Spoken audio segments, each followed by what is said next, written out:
Welcome back to another Wisdom and Hustle podcast episode where bold ideas meet brave leadership. I'm your host, Felicia Brown, where I dive into the journeys, grit, and game plan behind seasoned business owners. I'm having candid conversations about their whys, their wins, and the wisdom that keeps them in the hustle. So today's guest is not shifting the conversation around power and purpose. He's reshaping the very DNA of leadership itself. Ashley B. Stewart is the founder and CEO of the Corvian Group, a trailblazing leadership development firm that helps executives and organizations build racially conscious, human centered cultures. With over a decade of experience coaching and strategizing with hundreds of leaders across industries, Ashley brings a rare blend of insight, empathy, and unapologetic truth telling. As a contributing member of the Forbes Coaches Council, he works his work really dives deep into the intersections of race, power, and psychological safety and challenges us to reimagine leadership as a force for healing, liberation, and transformation.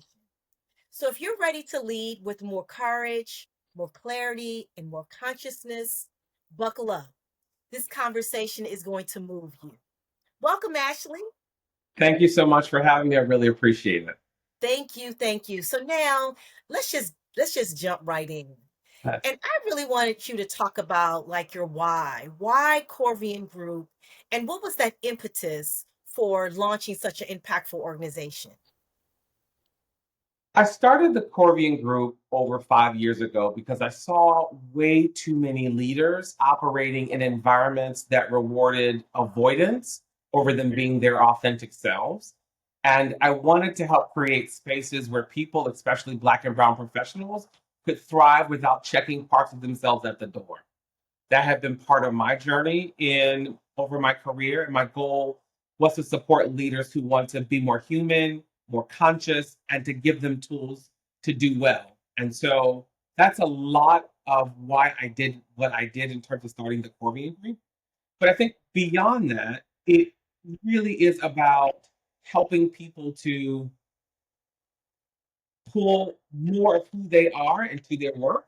I found myself in rooms with senior leaders, in boardrooms, in organizations that, if you were to look at my history, would have never indicated I'd be in some of these rooms.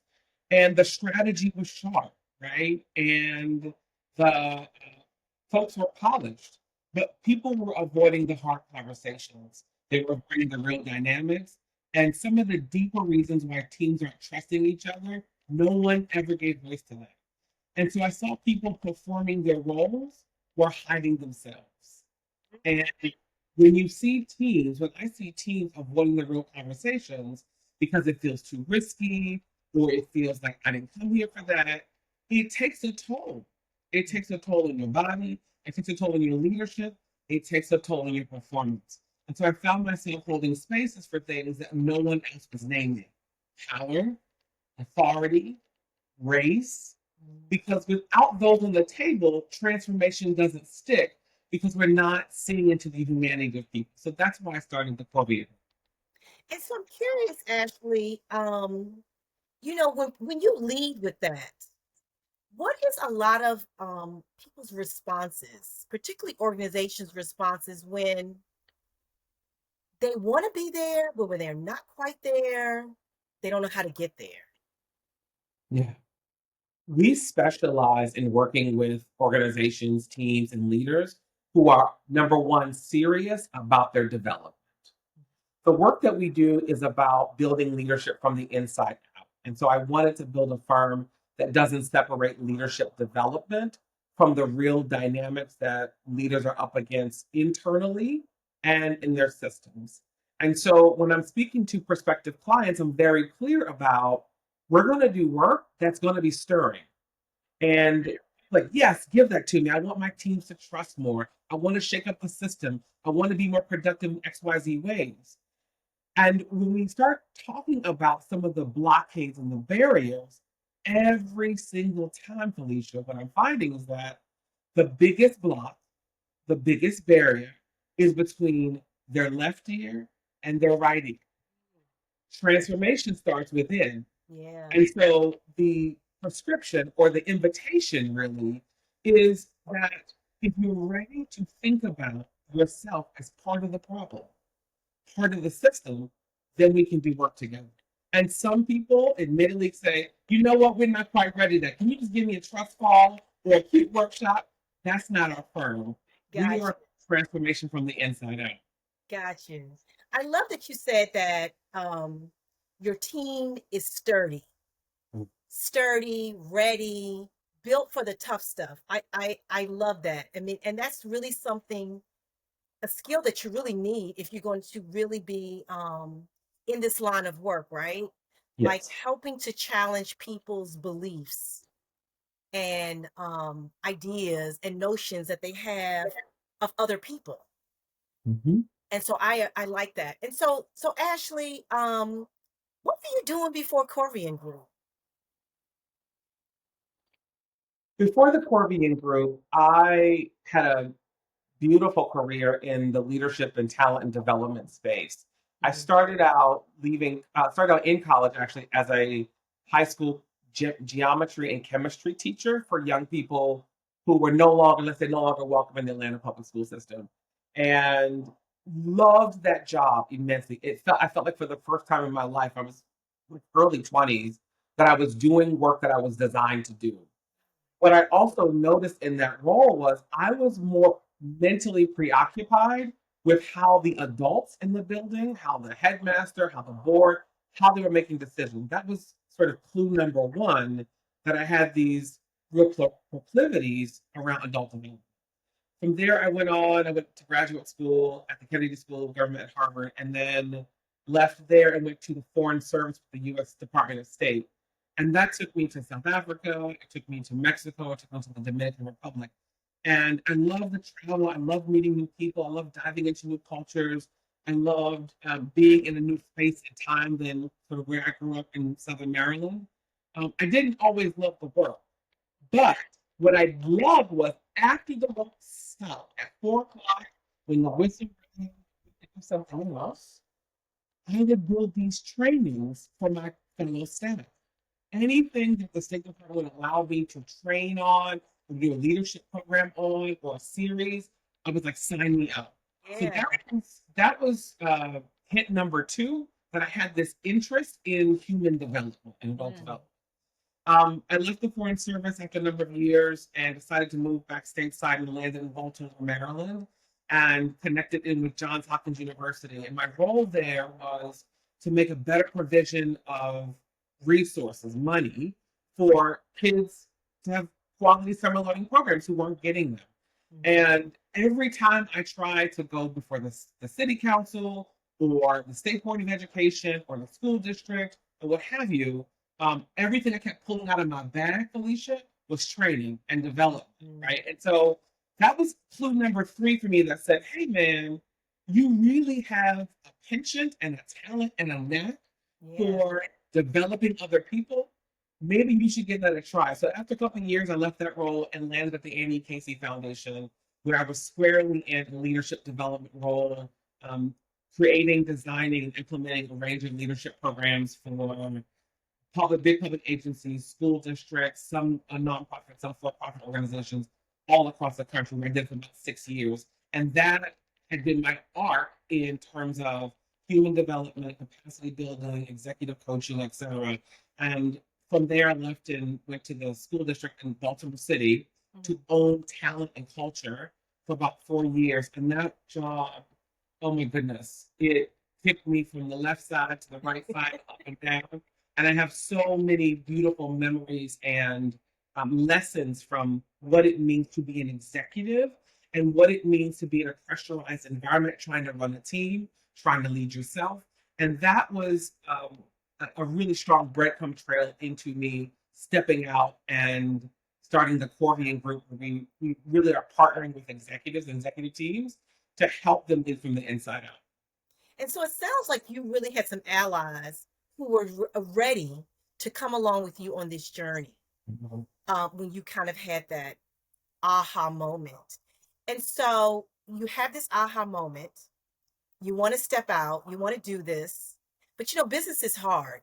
Yeah. And so where did you get, where did you go? Who did you talk to get that business training that you needed? Mm. Because, we can make pies all day, Yeah. but knowing how to sell the pies is a whole different thing. Mm.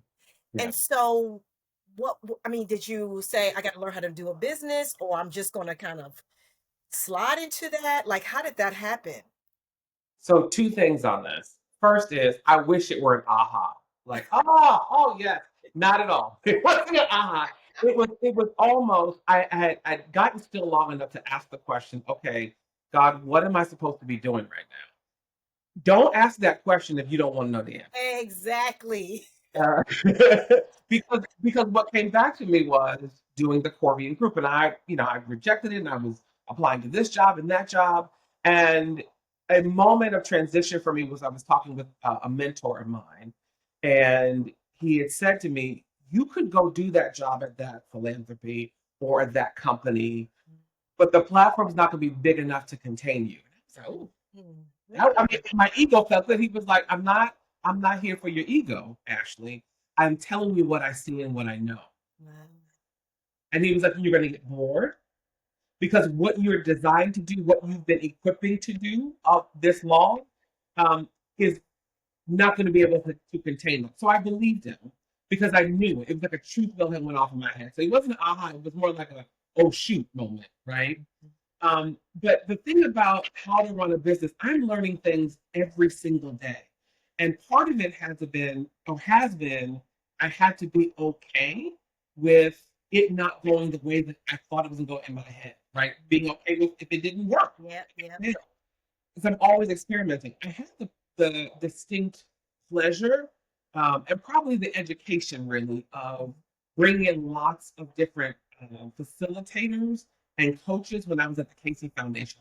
So I got a chance to see multiple people running their own businesses, not thinking someday I'd run my own, Mm. but which is part of my job. I had to bring them in and they would facilitate for us. So I got to see how people ran their business, how they did their invoicing, if they had an executive assistant or not, um, the ways in which they thought about billing their time.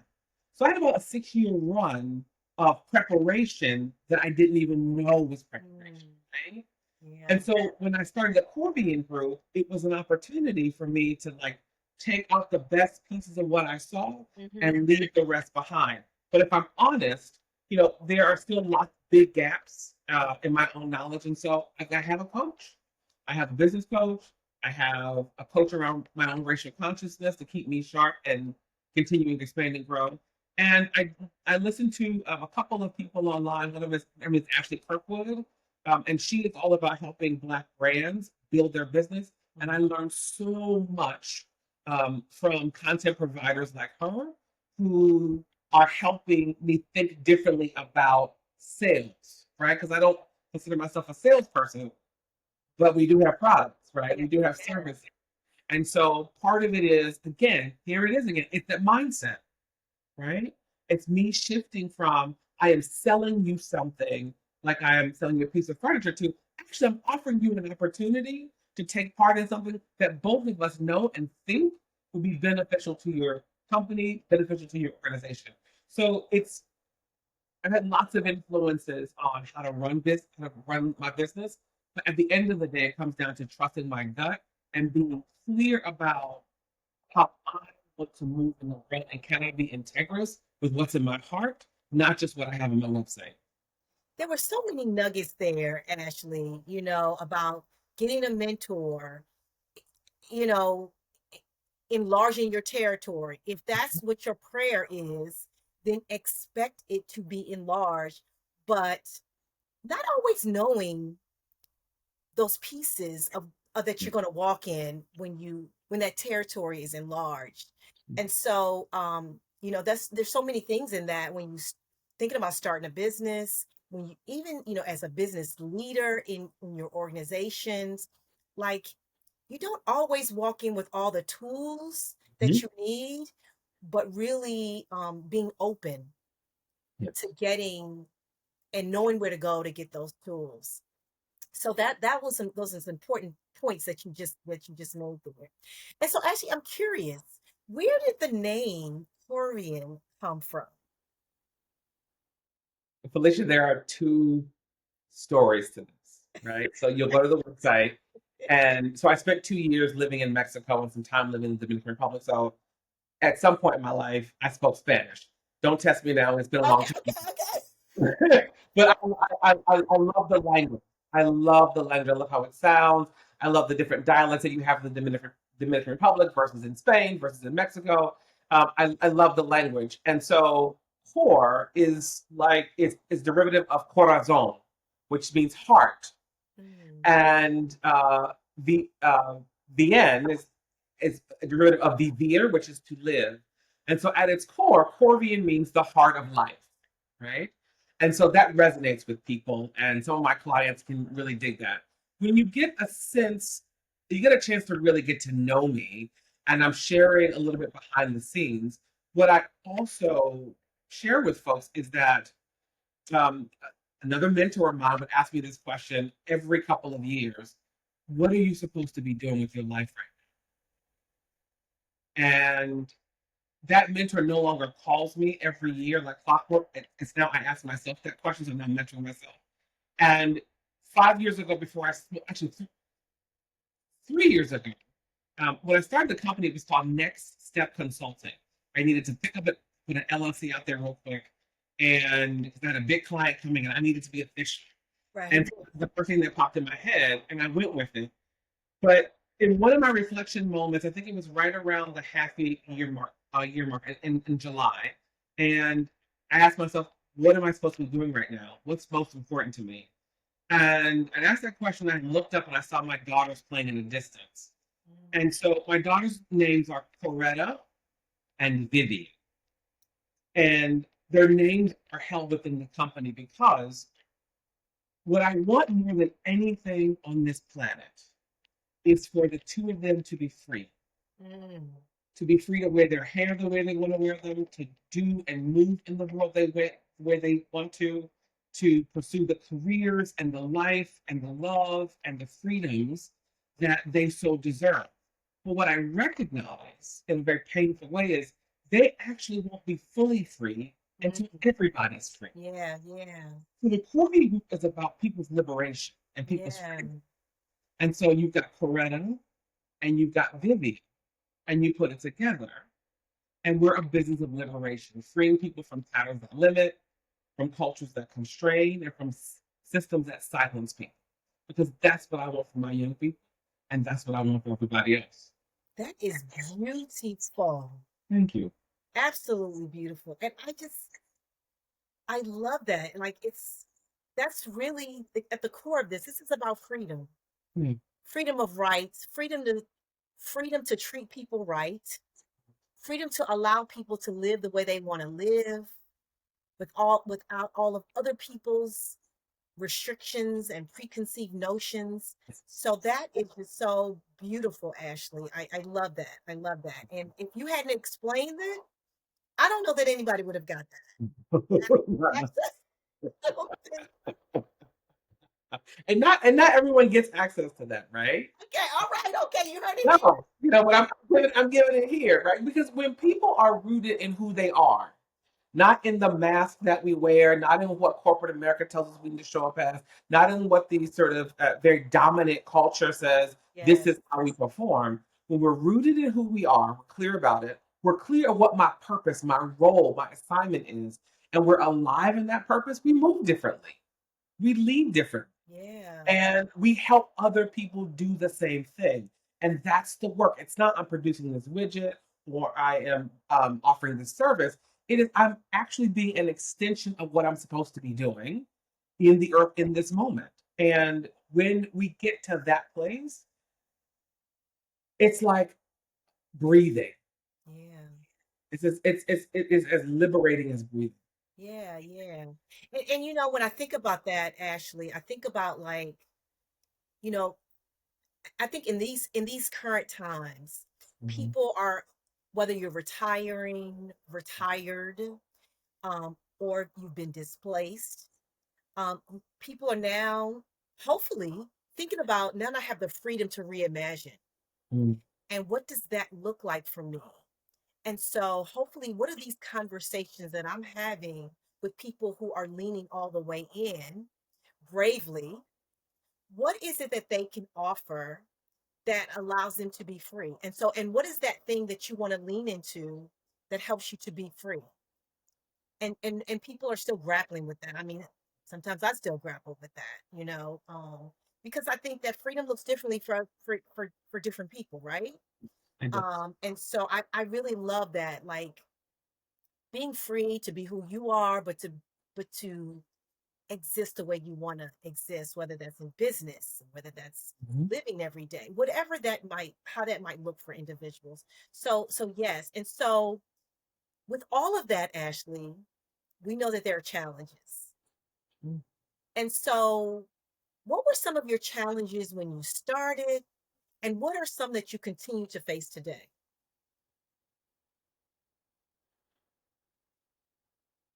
I think one of the most poignant and profound challenges that I face, and it's not, I thought it was something like, I thought it would be something like bringing in clients. Because let me be clear, I liked my paycheck every 2 weeks. You hear me? Like it's a good thing, right?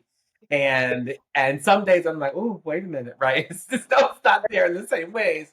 So I thought it would be grappling with that, or bringing in new clients, or figuring out how to temper and modulate my services for XYZ clients. It's actually not that.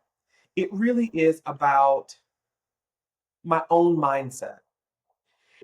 It is the rediscovery on a perpetual basis the ways in which I have lived and bought into this notion of overwork, this narrative that in order for me as a Black man to be successful, to be of value, of worth, that if I'm not working, that I'm not of worth. So shedding that, which is like in my DNA, right? Which is, I come from a small town called Lusby, Maryland, and that is a place of folks shucking oysters and picking tobacco. Like we work, right? And so I've picked it up in my generation as overwork and overperformance. I got a degree from Morehouse and Harvard, and I went to Georgetown, and so it's like constantly proving myself. And I'm, for what? Why are we doing that way, right? And so the biggest challenge for me is learning to reauthor my own story, and not continue to perpetuate these inner narratives that is so pervasive in our culture, is so pervasive in dominant culture, that I realize I am now neglecting my health. I'm now neglecting my role as a husband or as a father, right? Because I'm just in the overwork.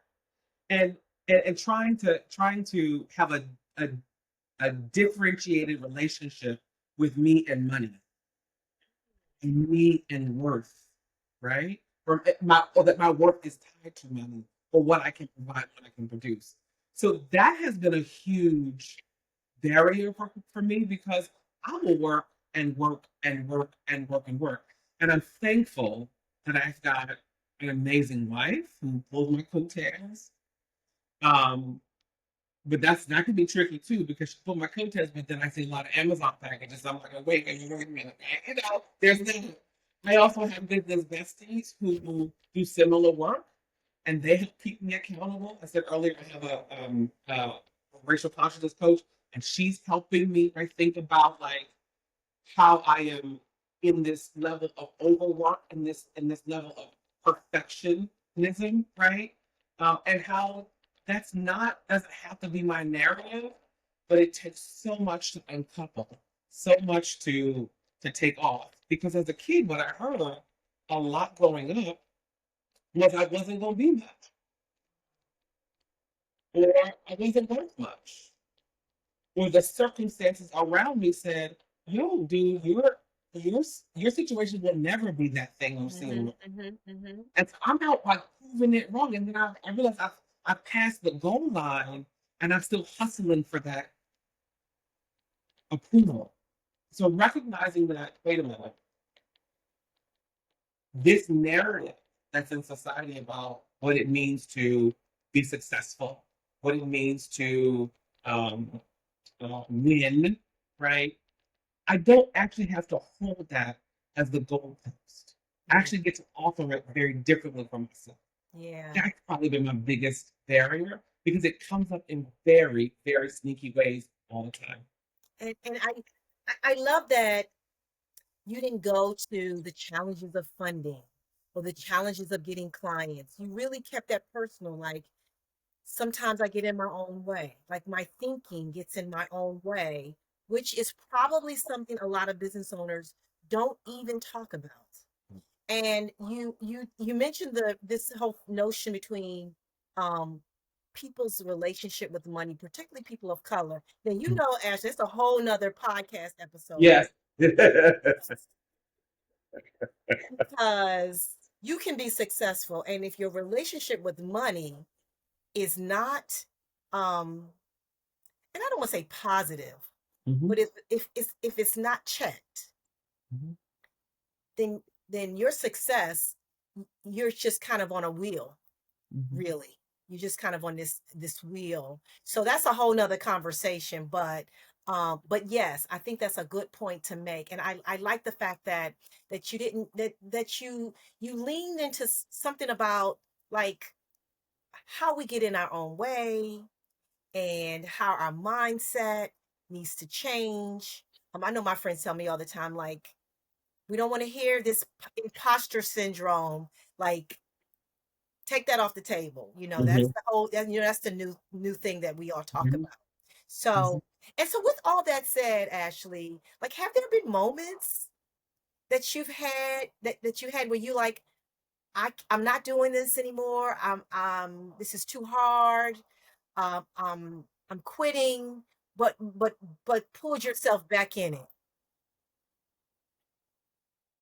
In all honesty, no. And I'll tell you why. The name of my company runs alongside the name of my daughters. Mhm. Okay. And I grew up single mom. She worked her behind off. I had a village of an auntie, hey Aunt Angela, who helped me, and it helped me, my mom in certain ways. My grandmother helped me pull together, right? But never had a father figure in my life. Not one that anyone should ever lift up, right? I had lots of like not great examples. And so um, my internal vow is to be as whole and present for them as possible. So my business is, while I don't lead with its named after my daughters, it is an extension. So when I see the Corvian Group logo, or I'm working with a client and I catch my little logo on the back, I'm reminded of why I'm doing this work. And so I don't quit. I'm not quitting them, right? In ways that I felt that um, people in my life would quit on me as a young person. So that's one. There have been moments, however, where the imposter feelings pop up and I feel doubt. And that tends to happen in moments when my hands start sweating or my stomach gets real warm and I need to say a very critical thing to a client that I know is not going to make them happy. And so I'm weighing in my head, do I say the thing that I feel unction to do so, or do I hold back because they might pull their contract? Right? And so I have these moments of struggle. Like, am I really going to lead with authentic liberation, or am I going to actually bend to my fear? Right? I would also say this: what I have clarity about is all of those prior experiences in K-12 education, in higher ed, and nonprofits, in philanthropy. I am sure that all of those experiences have equipped me to get to where I'm going. I can see the Amen. right trail, Amen. right? And so I feel equipped. Now, Mm. I step again, I said earlier, I step into boardrooms and I'm thinking, I'm on the 88th floor in New York City with a bunch of folks from Tokyo and Shanghai. And I'm like, this little black boy from Ludwig, Maryland is in this room directing people on what to do with their, multi-billion dollar corporations. And every now and then I have a moment where I'm like, do I have the right thing to say? Do they? And I remember that like it is not me, it is God working through me. It's not all mine to hold. And so all I have to do is be willing. Yeah.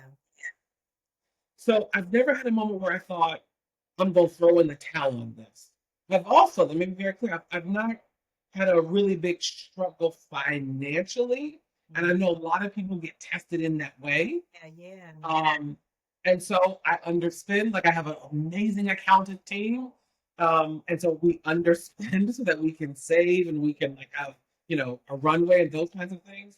But there are ways that I'm branching out to create more of a pool of clients. Right now we're basically pulling on referrals, Mm-hmm. but now getting into the ad space and offering new opportunities for people to find us and connect with. And that's it. It is a scary notion because Amen. again, this sort of fear of failure. I'm like, what if they don't come, Felicia? Right? What if they don't?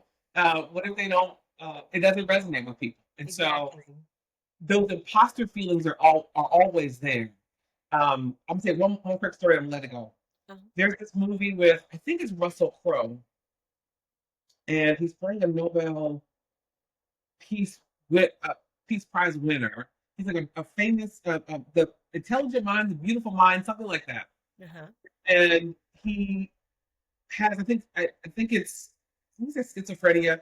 He has to have a mental illness, where he's hallucinating, he's seeing people, and he sees these people throughout the entirety of the movie. At the end of the movie, he's getting this Nobel Peace Prize. He's walking out with his wife, and he's seeing these characters who have haunted and plagued him his entire life. And he realizes they're not getting any older. That's kind of how I feel about imposter feelings, Mm. right? As long as I've got breath, they're going to be there, Yeah. right?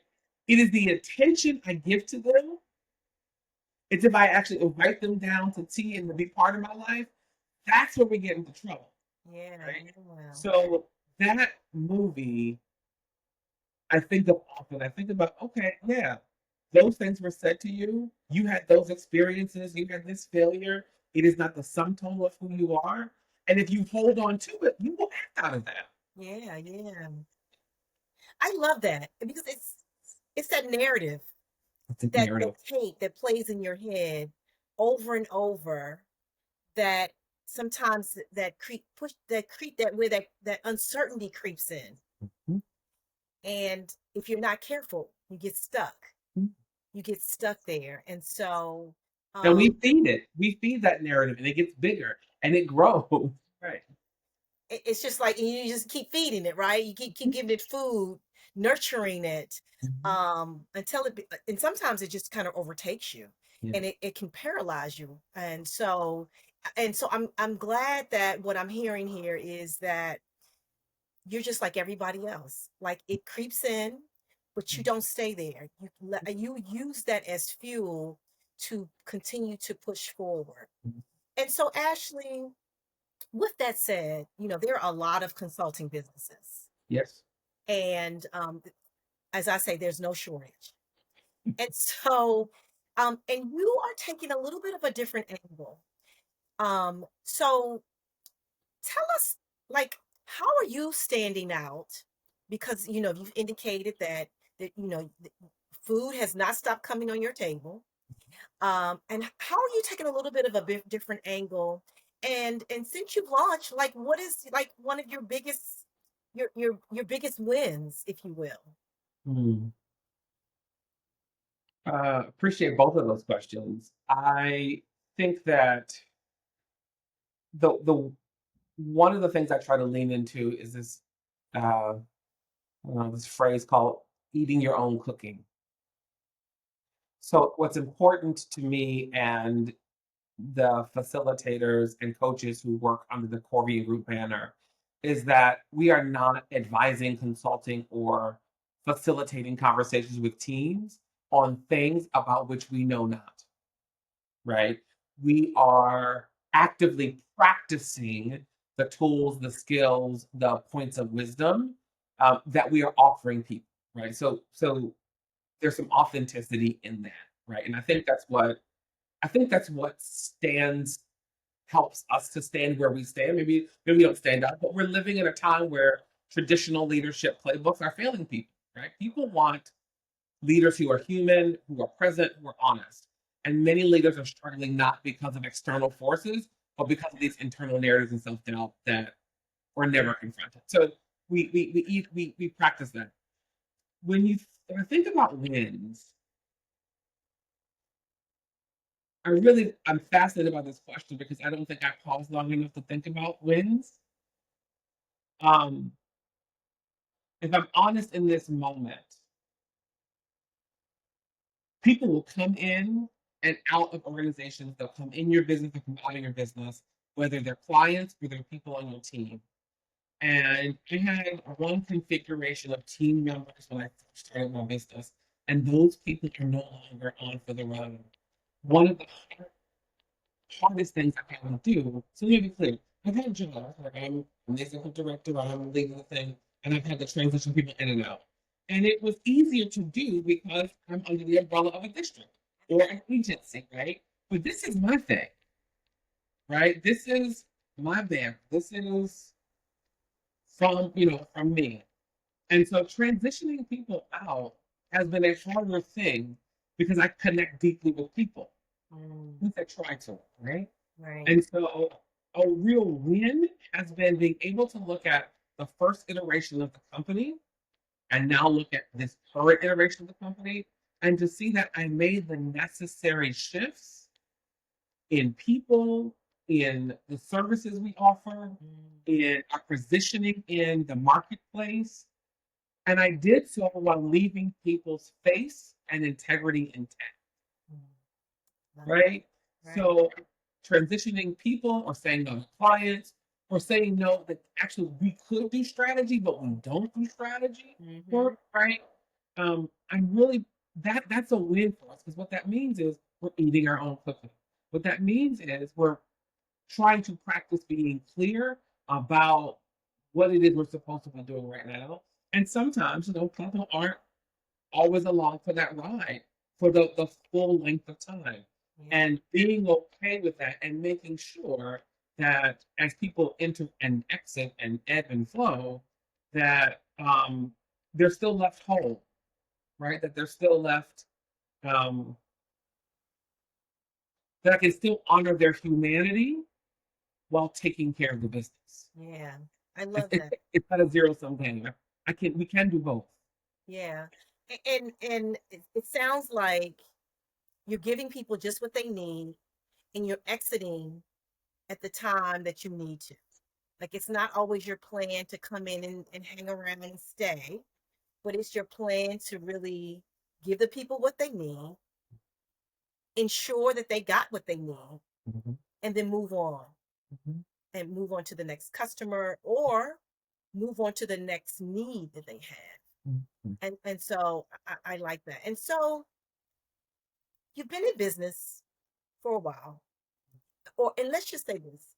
Not only have you been in business, but you've been in the mindset of being in business before you start business. Mhm. So you started um Corvian Group.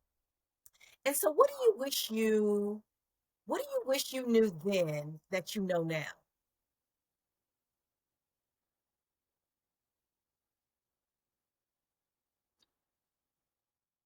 I wish I knew then that I don't need everything figured out, spelled out, well coiffed in a beautiful PowerPoint presentation.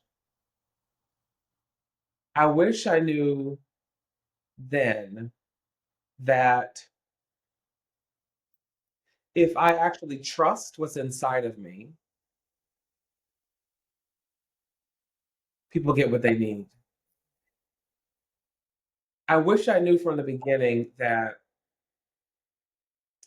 it's okay to be open about my scars, my struggles, and some of my pitfalls, because that's a lesson in a road that they don't have to take.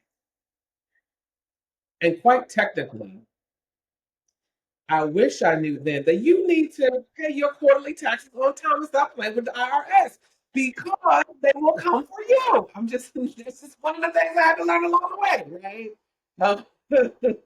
You cannot avoid Uncle Sam. Right?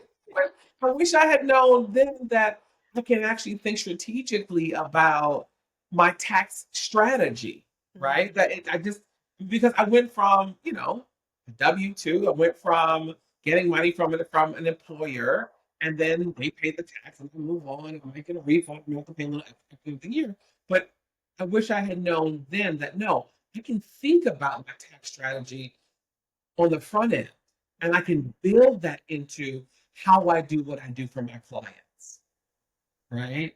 I wish I knew about, okay, I can actually invest in my marketing.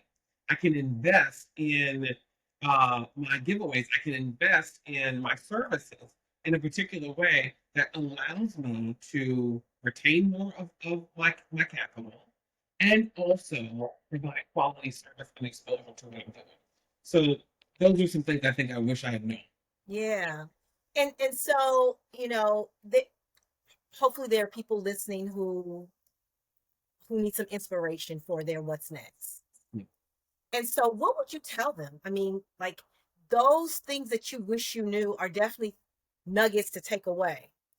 But what advice, what would you tell people that people often get wrong when they're trying to start a business? Clarity and alignment Mm. matters more than or just as much as strategy. The hardest part of launching for me wasn't the actual startup and getting out. It was staying grounded when things start to shift. So we do work at the intersection of leadership development, team effectiveness, executive retreats, cultural transformation, and work around racial consciousness. When the ground's starting to shift around this DEI space, how do you stay grounded? And that building something rooted in purpose is both harder and more sustaining than chasing a trend,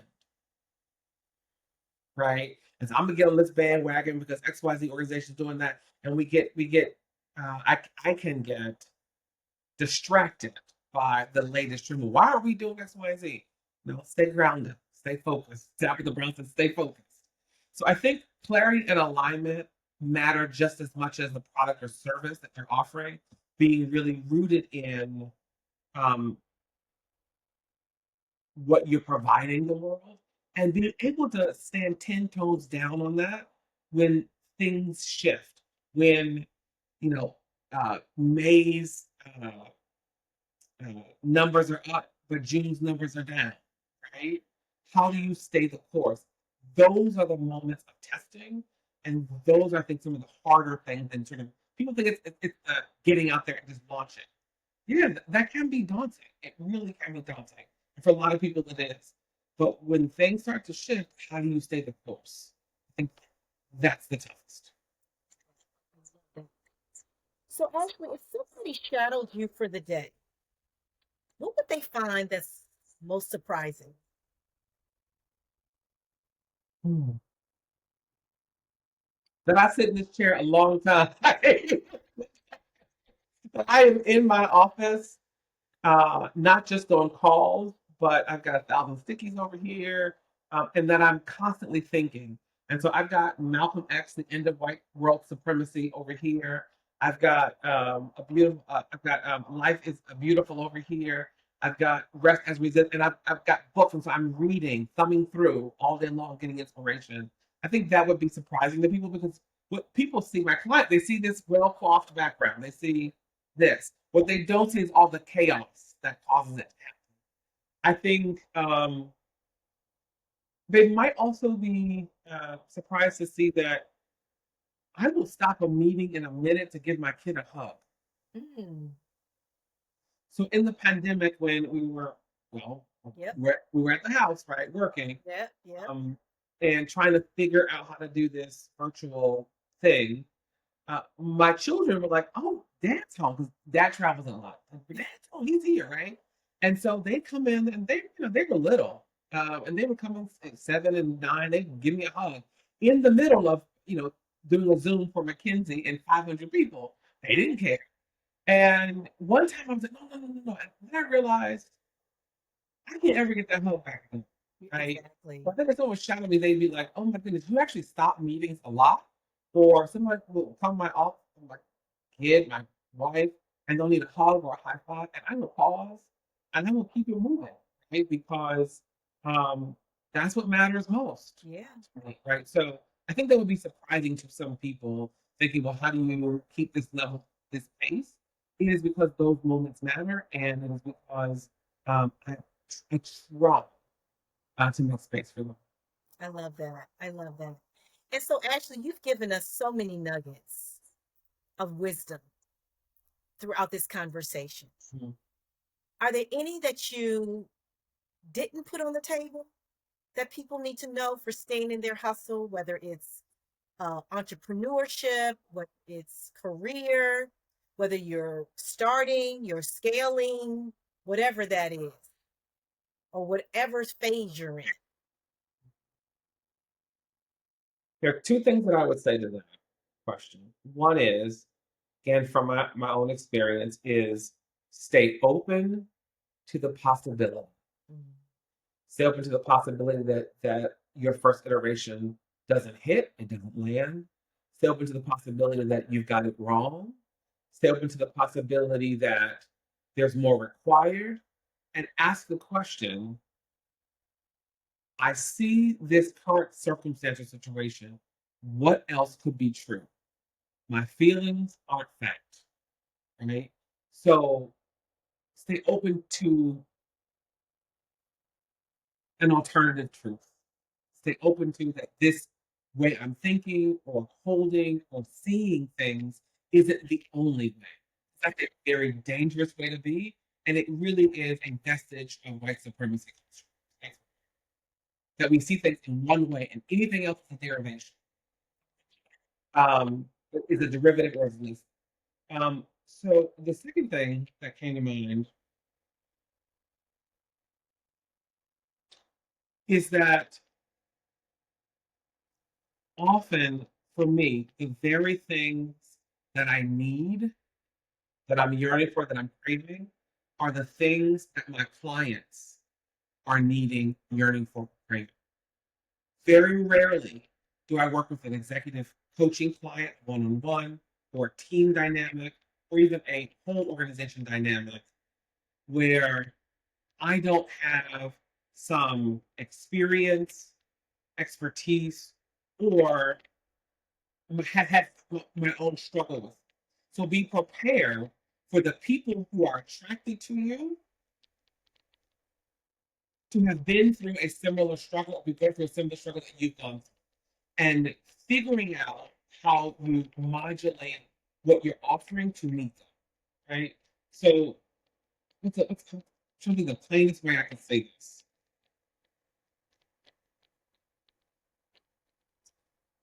I think like Bishop T.D. Jakes said something like, you can't produce what you aren't already, right? You cannot birth something that's not already in you. So Yeah. in the business context, right? I'm sitting on the 88th, whatever floor I was in this room with the overwhelm starting to creep up, right? And what I had to remind myself was they've got the suits, they've got the titles, and they got a whole lot more money than I have, right? And power and clout and this, that, and the third. But at the essence of it, I'm in this room because there's some hurt in this organization around race and gender. And I know what that is. I know how to speak to that. And I know the struggle they're going to face in trying to remedy them. because I've been there and I do that. Mm. So my offering is appropriate for the space. The clients who need to work with you, the clients who are seeking truly what you have to offer, they come to you, they find you. And even when you think, even when I think that, wait, I'm out of my depth, I have to say, what else could be true? And I will find moments of, this is why I'm in this room. This is why I'm with this client, right? So trusting that what's in you is more than enough. Mm. It's more than enough I love to that. help the people in front of I love that. I love that. Lean into what has already been put into you. you. I love that. I love that. So, Ashley, what's next for Corvian Group? We are excited at the Corvian Group. We're stepping into an exciting chapter by launching a suite of leadership institutes. Um, Typically, people come to me, they find us, they've seen us facilitate somewhere or word of mouth. Now we are designing a set of executive team, very practical, high impact workshop series. We rarely work in episodic things. We come in and do one thing. We work with you over a long haul. And each of these leadership institutes are grounded in today's complexities. They can be deployed virtually or in person. We are offering three core experiences. One is around psychological safety and trust as a strategic lever to build high trust teams that are accountable, that take risks, and that produce their outcomes. The second is around meetings that matter. We spend so much time in meetings that lead to nowhere. How do you turn that from talk to action to results? And the third is about leading through complexity, which is a lot of what we talked about today, which is Mm-hmm. supporting leaders to stay clear and steady and connected in through their uncertainty.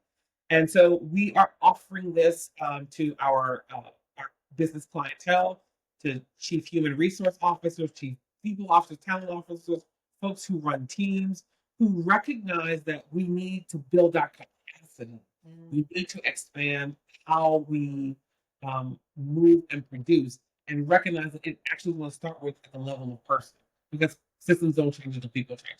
So those are three really exciting things. The other thing that feels exciting for us and really sort of exciting for me is I just submitted my chapter in an upcoming anthology called Leading from Within. And Leading from Within combines 13 leaders telling their truth about themselves, about their leadership, about what it really takes to show up when it matters most. And I'm super excited to get this out in the world. It's the first of many volumes to come. And it's not with executives, entrepreneurs, coaches, creatives, and it's all about going beyond corporate platitudes into very raw and vulnerable lived experiences to help people to stop self sabotaging Mm. and to challenge our limiting beliefs and to truly to step into what is next for us, right? To step into courageous, intentional leadership. So excited about the anthology coming out, and excited about the offerings that we have for some of our B2B clients, because I think these are well honed, well designed resources that Mhm. are going to really shake and change some systems. And so you're going to come back on Wisdom and Hustles. Okay. Anthology, you all heard it here. He's coming back when the book is launched. Yes. Talk about the book and how it all came to be and how that and how it was produced. And you know, we're going to have everybody here. We're going to have people who are Absolutely. meant Let's to do be it. authors, and Yes. there's a story there. There's a There's yes, a there is. story there, and you want to just come on back and talk to us about that when it's released. We'd love to hear about it and showcase it for you and your accompanying authors. So how can people find you? We are live and in living color on on LinkedIn. So it's always Ashley B. Stewart. Stewart. So we're on LinkedIn, we're on Instagram. You can find us at the Corvian Group, or you can find us at Dr. A.B. Stewart. I don't have a doctorate, but it was an aspiration I had as a kid, and so it just stuck. So we Um, going with it. We going with it. we just rolled it forward, right? So LinkedIn, Instagram, or also at www.corviangroup.com, Corvian group.com, and come find us, come see us, start a conversation. And we really value connecting with people first, and think that however people come to us, they can connect in with our services when they're ready and when they're ready to do some deep work. Ashley B. Stewart, thank you, thank you, thank you. This has been an amazing conversation. I hope our listeners really heard all of those nuggets of wisdom that you just left. You just like dropped them on the table. It's like that confetti. You just drop it, it just Yes, goes everywhere. you're very kind. I hope that people really leaned into what you put on the table. And so I'm today I'm calling Wisdom and Hustle hustlers. Hustlers. That was Ashley B. Stewart, a voice, a visionary, and a vital force in the movement toward more conscious, courageous leadership. If today's conversation inspired, motivated, or encouraged you, and it should have, because Ashley's story is about real hustle and imagining what's possible. And if you're ready to go deeper, connect with Ashley and the Corvian Group. The work doesn't end here.